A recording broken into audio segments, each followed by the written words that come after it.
ഉരൽക്കുഴി പാണ്ടിത്താവളം ഭാഗങ്ങളിലാണ് പർണശാലകൾ ഉയർന്നിട്ടുള്ളത്.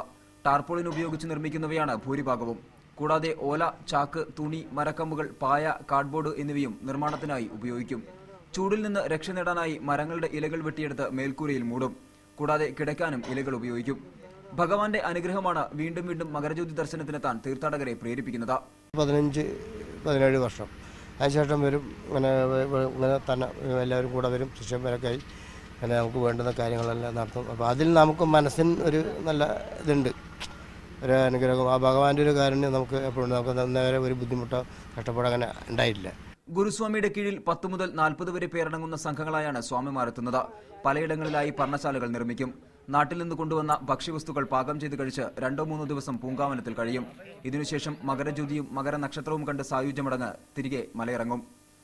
Camera person Anand ആലന്തറയ്ക്കൊപ്പം Manesh മൂർത്തി, media 1 Sannidhanam.